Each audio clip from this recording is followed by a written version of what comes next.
this here? Yeah, okay, thank you.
Welcome everyone to the Harvest House for the fourth concert of the 80th season of the Springfield Community Band.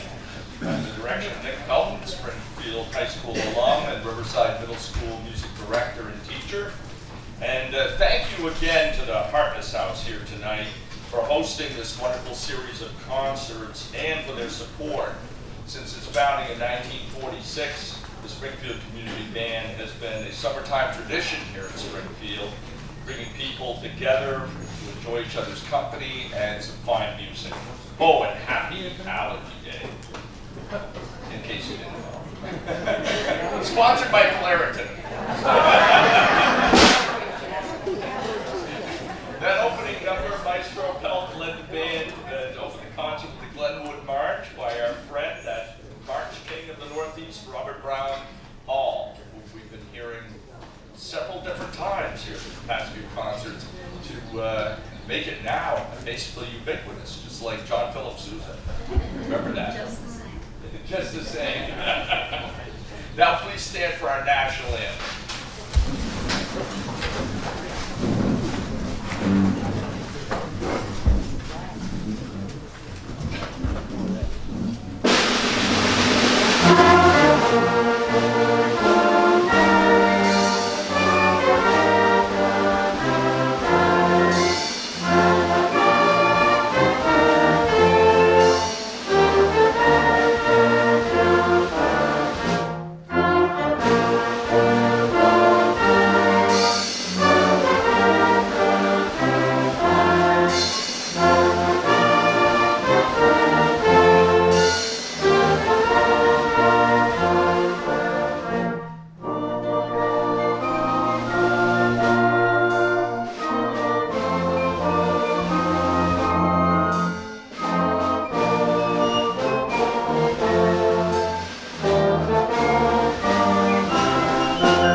I played the violin before that, so Herm Hill, who was the music director of the band and music teacher there, buckled right on to me first thing and told my father, who works as a janitor at Riverside, that, hey, we need him in the band.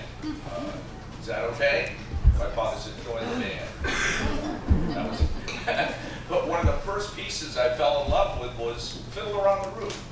Highlights of Fiddler on the Roof that we did back then. You know, we didn't have the internet, and nobody had records of Fiddler on the Roof, Zero Mostel, or any of those things. And so it was a chance to learn a lot about music, and I did. And that's our first piece, is Symphonic Dances from Fiddler on the Roof by Jerry Bach and Sheldon Harnick, including Tradition, the Bottle Dance, Perchik and Hodel's Dance, the Chavez Sequence, and Delight, Lakaya, arranged by Ira Gershwin.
tenor clarinet, and she wanted to be first chair. She challenged the 8th grade kid to play to a duel. He played first chair, and she won. And I thought, this is terrible. Next up is music by Stephen Sondheim, and the band played this earlier in the season. As many people know, he was a tremendous musical stage innovator, lyricist, and composer. The next piece is a medley of songs from 4 of his musicals. The first, The Ballad of Sweeney Todd, a collaboration with Hugh Wheeler, based on a Victorian penny dreadful story from 1846. I was shocked to learn this. Called A String of Pearls. Isn't that a song by like Glenn Miller or somebody? Anyway, he turned it into a modern play, or it got turned into a modern play by Christopher Bond, and the rest is history. Sondheim fell in love with it, and there it is. And then putting it together is from Sunday in the Park with George, his first collaboration with James Lapine, old friends from Merrily We Roll Along, and 2 selections from Into the Woods, another collaboration with Lapine, which is really a mashup of 4 Grimm's fairy tales: Little Red Riding Hood, Jack and the Beanstalk, Rapunzel, and Cinderella. The songs are Children Will Listen, which surprised me. It actually has a great moral to it, and of course the eponymous Into the Woods, music by Stephen Sondheim.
but I see some counters on going to Martin Laughlin, but there you go. Next up, we have a special guest. Dorothy Gale is coming here to sing for us. All the way from Kansas. To sing Over the Rainbow, a ballad by Harold Arlen, with lyrics by Hugh Carver, written for the 1955 film. See, I'm not lying.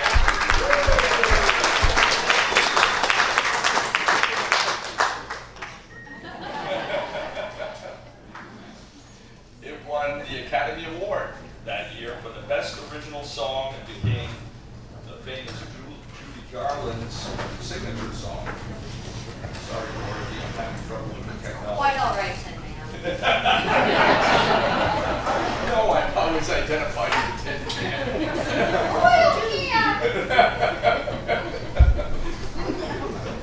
My brother accused me of not having a heart because I was a lawyer.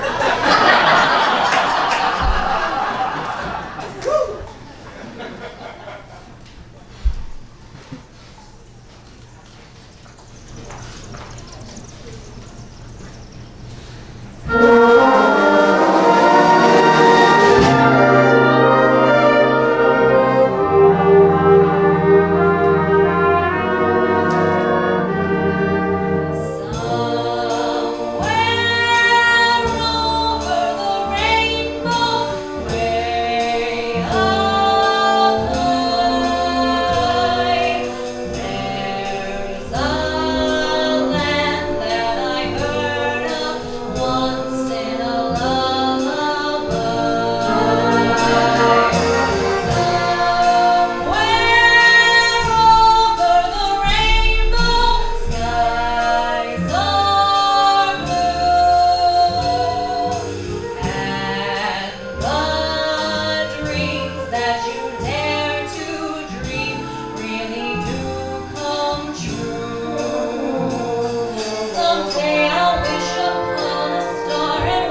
I'm speechless.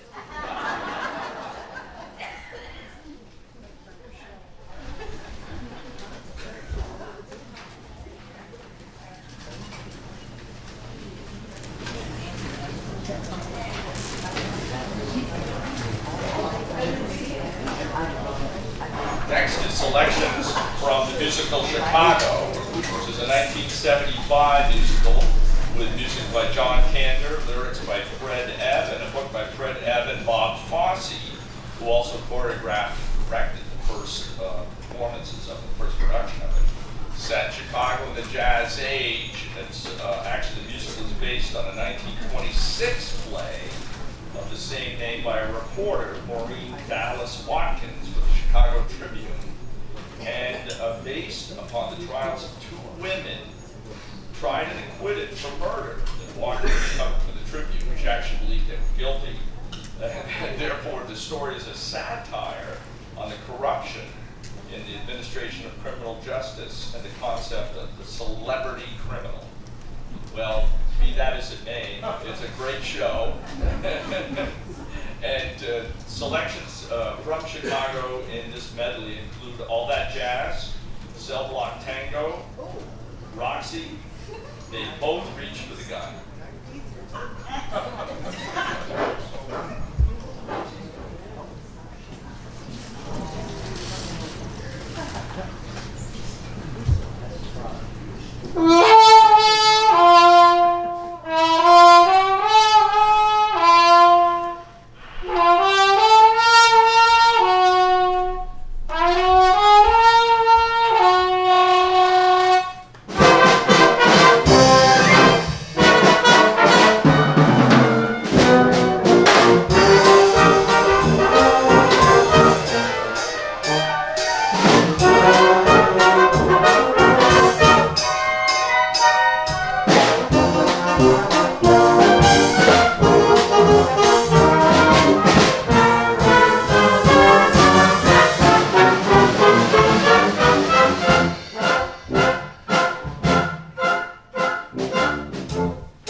Springfield-based elementary band and music educator Mark Williams, called March to the Big Top.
Can't you? All right, good.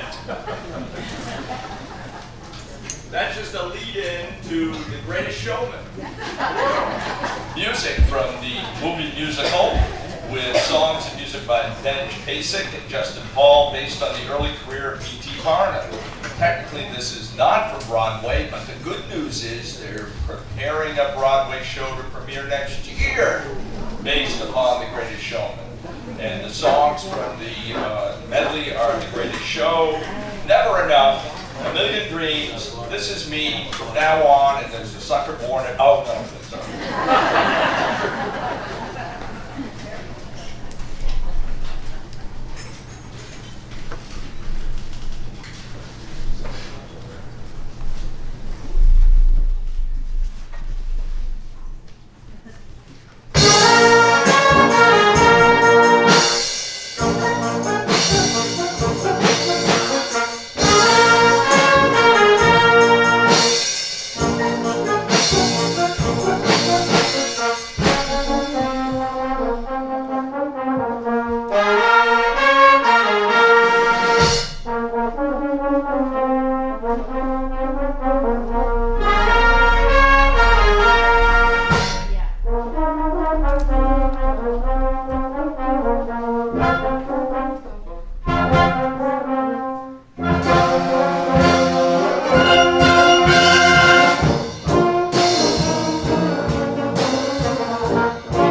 Next up, the band returns to the merry old land of Oz with music from the musical Wicked, with music and lyrics by Stephen Schwartz and book by Winnie Holtzman, based on a novel by Gregory Maguire named Wicked, The Life and Times of the Wicked Witch of the West. Green person. Always after the little dog. The Life and Times of the Wicked Witch of the West is an interpolated story. It's not based, it's based loosely on L. Frank Baum's original novels, but it's a whole different tale. And the selections include No One Mourns the Wicked, Dancing Through Life, Defying Gravity, and For Good. Music of Wicked.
Springfield will be the children's concert, which hopefully will take place at the Commons down the street here at 6:15 p.m. And it's more like a picnic sort of concert. If it does rain, then it will be held here at the Harkness House. Last week I introduced this last piece, the usual finale, the Disaster March.